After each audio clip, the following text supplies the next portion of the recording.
আজকে তুমি কোথায়? ও দাদা, তোমার ভয়ে তো এলাকার মানুষ হাঁটতে পারতো না, তোমার কারণে এলাকার মানুষ তরতর করে কাঁপতো। আজকে তুমি কোথায়? সেদিন বলবে আল্লাহ আরেকবার যেতে দাও, সেদিন চিৎকার করে করে বলবে, কবর তোমাকে বলবে তুই কি জানিস না এখান থেকে আর ফেরত যাওয়া যায় না। ঠিক কিনা বলেন না? ওয়াজ প্রতিদিন তো শোনেন, পাল্টে ফেলুন জীবনকে, আল্লাহর ওয়াস্তে পাল্টে ফেলুন। জয়নুল আবেদিন কাদেরী মোকাররম বাড়ি, প্রতিদিন আমরা অনেক কথা বলছি, পাল্টাতে হবে ভাই, পাল্টাতে হবে, বুঝতে হবে। যদি না বুঝেন আপনাকে বুঝিয়ে দেওয়া হবে। ঠিক কিনা কথা বলেন না? অহংকার যখন বেশি হয়ে যায়, একটু ওই কবরস্থানে গিয়ে দেখিয়েন, জিজ্ঞেস করিয়েন দাদা কেমন আছো, উত্তর আসবে না। ঠিক কিনা বলেন না? দাদু কেমন আছো, তুমি তো এলাকা কাঁপানো ব্যক্তিত্ব ছিলে, আজকে তুমি কোথায়? ও দাদা, তোমার ভয়ে তো এলাকার মানুষ হাঁটতে পারতো না, তোমার কারণে এলাকার মানুষ তরতর করে কাঁপতো। আজকে তুমি কোথায়? নাই কোনো জানালা, নাই কোনো দরজা, নাই দুই দিনের দুনিয়াতে কত জনের দেখা, হাসি খুশি সব ছেড়ে যেতে হবে একা।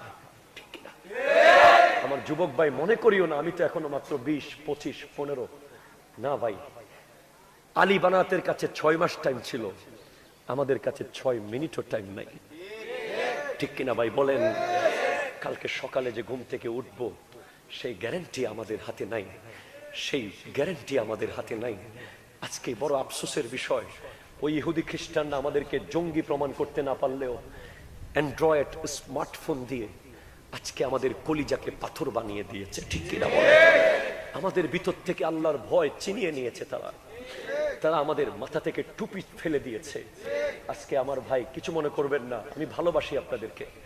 আজকে আপনার চুলের যে স্টাইল আপনি রেখেছেন, এই চুলের স্টাইলের কারণে আপনার মাথায় টুপি আপনি দিতে পারেন না, কারণ টুপি দিলে তো আর আপনার চুলের ডিজাইন দেখাতে পারবেন না। ঠিক কিনা বলেন? এই চুলের কাটিং দিয়ে আপনাকে আজকে তারা টুপি ছাড়া করে ফেলেছে। এরপর আপনাকে জিন্সের প্যান্ট দিয়ে, আপনাকে ছেঁড়া ফাটা প্যান্ট পরিয়ে, আপনাকে বিভিন্ন রকমের উল্টাপাল্টা ড্রেস পরিয়ে তারা মসজিদ থেকে বের করে দিয়েছে। কোথায় আজকে ইসলামী লেবাস? কোথায় আজকে ইসলামের সেই কৃষ্টি কালচার? কোথায় চলে গেছে? ভাই আমার নবী বলেছেন, ওয়াফারাগাকা কাবলা শুগুলিক, তুমি ব্যস্ত হয়ে যাওয়ার আগে তোমার এই অবসর সময়কে মূল্যায়ন করো। ঠিক কিনা কথা কয়? আজকে তুমি হয়তো ছাত্র, তোমার আজকে নামাজ পড়ার টাইম আছে, তোমার আজকে কোরআন তিলাওয়াত করার টাইম আছে, কাল গোটা পরিবারের রেসপন্সিবিলিটি তোমার উপরে চলে আসবে। হঠাৎ তোমার বাবা মরে যাবে, তোমার মা চলে যাবে, তোমাকে বলবে এখন ঘর চালাতে হবে, তোমাকে চাকরি করতে হবে, তোমাকে তখন ব্যবসায় মন দিতে হবে, তখন তুমি চাইলেও মনের মতো ইবাদত করতে পারবে না। আজকে তুমি ইবাদত বন্দেগীতে মনোযোগ দিয়ে দাও, এই বেকার সময়কে তুমি মূল্যায়ন করো, আল্লাহর রাস্তায় খরচ করো। এরপরে আমার নবী স্পষ্ট বলে দিয়েছেন, ও হায়াতাকা কাবলা মৌতিক, ও হায়াতাকা কাবলা মৌতিক, মৃত্যু আসার আগে, মৃত্যু আসার আগে হায়াতকে মূল্যায়ন করো। মনে রাখবেন, মৃত্যু কখনো বলে আসে না। ঠিক কিনা কথা বলে? কখনো বলে আসবে না। আর কেয়ামতের অন্যতম আলামত, আমার নবী কেয়ামতের 32-72টা আলামতের একটা হাদিস বলেছেন, তার মধ্যে একটা আলামত হচ্ছে হঠাৎ মৃত্যু। এখন দেখেন ইদানিং বর্তমান সমাজে হঠাৎ মৃত্যু বেড়ে যায়। ঠিক কিনা কথা বলে? আপনি দেখতে পাবেন হাঁটতে হাঁটতে ধপ করে মরে গেছে, বসতে বসতে অফিসে মরে গেছে, খেতে খেতে পরে মরে গেছে, জ্বর ছিল না, কাশি ছিল না, কিছুই ছিল না। মৃত্যু আপনাকে বলে আসবে না। ওমর ফারুকে আজম রাদিয়াল্লাহু তাআলা আনহুর সামনে প্রতিদিন একজন ব্যক্তি নিয়োগ রেখেছিলেন তিনি। সেই ব্যক্তির কাজ ছিল ওমরকে বলা, এই ওমর তোমাকে মরতে হবে, এই ওমর তোমাকে মরতে হবে, এই ওমর তোমাকে মরতে হবে। ওই ব্যক্তি প্রতিদিন স্মরণ করিয়ে দিতেন ইসলামের দ্বিতীয় খলিফা, মুরিদ ও মুরাদে মুস্তাফা, মেহবুব ও মুহিব্বে মুস্তাফা হযরতে ওমর ইবনুল খাত্তাব রাদিয়াল্লাহু তাআলা আনহুকে। একদিন ওমর ফারুকে আজম বলছেন, এই বাবা তোমাকে আর আসতে হবে না, আজকে থেকে তোমার ডিউটি শেষ। বলে কেন? আপনাকে মৃত্যুর কথা কি আর স্মরণ করাতে হবে না? বলে এখন আর স্মরণ করাতে হবে না। কেন? ওমর ফারুকে আজম একটা দাড়ি দেখালেন, দেখো আমার সাদা দাড়ি, এটাই আমাকে প্রতিদিন মরণের কথা স্মরণ করিয়ে দিচ্ছে, স্মরণ করিয়ে দিচ্ছে, স্মরণ করিয়ে দিচ্ছে। ইয়াকুব আলাইহিস সালাম আজরাইল আলাইহিস সালামকে বলেছিলেন, এ আজরাইল, তুমি আসার আগে আমাকে একটু ইনফর্ম করে আসিও। তিনি এসে গেলেন, বলে তুমি আমাকে বলে আসলে না যে? বলে কেন? আপনাকে তো আমি বলেছি। আপনি কি দেখেন নাই আপনার দাড়ি সাদা হয়ে গেছে, আপনার দাড়ি সাদা হয়ে গেছে, আপনার চামড়া ফ্যাকাশে হয়ে গেছে, এটাই হচ্ছে আপনার জন্য সিমটম। আজরাইল আপনার জন্য হাজির হয়ে যাচ্ছে। বাবারা আমার, যৌবন, এই যৌবন একবার এসেছে পৃথিবী নামক বিমানবন্দরে, শুধু একবার নামতে পারবো, আর কোনোদিন আসতে পারবো পারবো কাল হাসরের মাঠে আপনি আল্লাহকে বলার কোনো যুক্তি আপনার থাকবে না। আল্লাহ বলবে, তোকে 1 ঘন্টা টাইম দিয়ে তুই ঢাকা যেতে পেরেছিস, 1 সপ্তাহ টাইমে তুই দুবাই চলে যেতে পেরেছিস, আর 60 বছরেও কি তুই আমার জন্য প্রস্তুত হয়ে আসতে পারিস নাই? 70 বছরেও কি তুই আমার জন্য প্রস্তুত হয়ে আসতে পারিস নাই? আমরা বড় দুর্ভাগা, আমরা যাওয়ার সময় জান্নাতের চাবিটা দুনিয়াতে রেখেই চলে যাই। দুনিয়া দুনিয়া দুনিয়া দুনিয়া করে আমাদের অন্ধ চোখ অন্ধ হয়ে যায়। ভাইজান আসুন, আমার নবী এত ফ্যাসিলিটি আমাদেরকে দিয়েছেন, এত ফ্যাসিলিটি, এত কিছু এত কিছু এত কিছু পেয়েছি এই নবীর কারণে। জান্নাতের গ্যারান্টি নবী দিয়েছেন। নবী বলেছিলেন, তোমরা হাসরের মাঠে চিন্তিত হবে না, তোমরা ঈমান নিয়ে থাকো, নামাজ পড়ার চেষ্টা করো, হালাল খাও, মা বাবার খিদমত করো, সত্য কথা বলো। কাল হাসরের মাঠে আমার নবী বলছেন, তোমরা আমাকে খুঁজতে খুঁজতে পাবে কিতাবের গোড়ায়। যখন তোমাদের আমলগুলো আল্লাহর কুদরতের বিশাল স্ক্রিনে দেখানো হবে, আমি নবী তখন বলবো, আল্লাহ একটু না দেখালে কি হয় না? আমার উম্মত লজ্জিত হয়ে যাবে। আল্লাহ আল্লাহ একটু না দেখালে কি হয় না? আমার নবী সেদিন আমাদের পক্ষ হয়ে সুপারিশ করবেন, কোন নবীর সেই পাওয়ার থাকবে না। সব নবী সেদিন নফসি নফসি নফসি করবেন, শুধু আমার আর আপনার নবী বলবেন, আনা লাহা, আমি আছি, আমি আছি, আমি আছি, আমি আছি। হর নজর কাঁপ উঠেंगे महशर के दिन, खौफ से हर कलेजा भी गल जाएंगे, मुस्कुराते हुए आप आ जाएंगे, हशर का सारा नक्शा बदल जाएगा। আমার দয়াল নবী সারা জীবন এত উঁচু হওয়ার পরেও, এত উচ্চ মকামের হওয়ার পরেও আমার নবী বলছেন, আনা আকুলু কামা ইয়াকুলুল আব্দু, আমি খাই যেভাবে গোলাম খায়। যেভাবে কে খায়? গোলাম খায়। ভাই আমি ওই পটিয়ার তফসির মাহফিলে বলেছিলাম, গোলাম কেমনে খায়? হাই হাই হাই, আমাদের দেশে কিছু মানুষ আছে, বলতে হচ্ছে সামাজিক কথাগুলো আমরা বেশি বলি, প্রয়োজনে বলি। কিছু মানুষ এক সময় মানুষ থেকে খুঁজে খুঁজে খেত, 2টা পয়সা হলেই আর সালাম নেয় না। ঠিক কিনা কথা বল? 2টা পয়সা হলে আর সালাম দেয় না, মসজিদে গায়ের উপরে হেঁটে হেঁটে সামনের কাতারে চলে যায়। ঠিক কিনা? আপনি শুনে অবাক হয়ে যাবেন। কষ্ট হয় আপনাদের? দর্শক আল্লাহুম্মা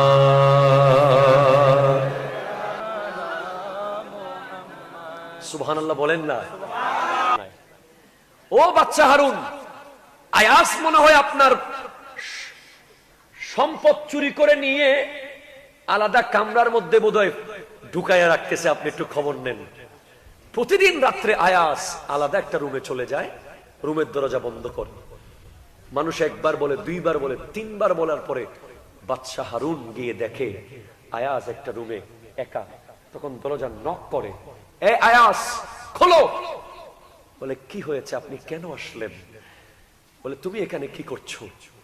বলে হুজুর আমি দেখতেছি এখানে, এই যে দেখেন, এই যে সিন্দুক, এখানে কি আয়াস? এখানে হচ্ছে যেদিন আমি আপনার কাছে গোলাম হয়ে এসেছিলাম সেই দিনের কাপড়গুলো এখানে আছে। বলে তুমি প্রতিদিন রাতে এগুলো দেখতে আসো কেন? বলে কারণ আপনি যখন আমাকে সম্মান দিতে দিতে আকাশ চুম্বী পাওয়ারে নিয়ে গেছেন, আমাকে শয়তান জ্বালায়, শয়তান জ্বালায়। শয়তান আমাকে বলে, আরে তুই তো এখন অনেক বড়, ঠিক কিনা বলেন না?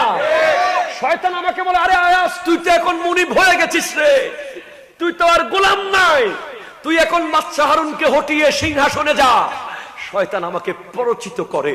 সেজন্য আমি প্রতিদিন কামরার মধ্যে এসে এই পেটি খুলে আমি যে দাস ছিলাম, আমার ছেঁড়া কাপড় ছিল, সেগুলো আমি প্রতিদিন দেখে দেখে শয়তানকে দমিয়ে ফেলি। বলি আমি কেউ না, আমি একটা গোলাম, গোলাম, গোলাম। ঠিক কিনা? শুধু তাই না, মিশরের একজন বড় শেখ, শেখ শরাব,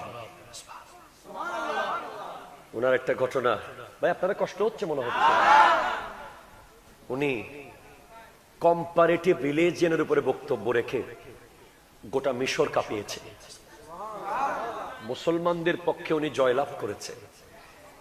এরপরে ওনাকে সবাই মিলে মাথার উপরে তুলে ফেলতেছে, স্লোগান দিয়ে দিয়ে ওনাকে বলতেছে, আপনার মতো শায়েখ পৃথিবীতে নাই, মা আহসান, মা আজমাল, মা আকমাল, আপনি তো অনেক বড়, অনেক জ্ঞানী আপনি। উনি কিভাবে বের হয়েছে সেখান থেকে? বের হয়ে উনি মিশরের সরকারি গণ শৌচাগার, সরকারি বাথরুম, ওনার গাড়ি নিয়ে তাড়াতাড়ি বাথরুমের গোড়ায় গেলেন, বাথরুম খুলে ওখানে ঢুকে দরজা বন্ধ করে দিচ্ছেন।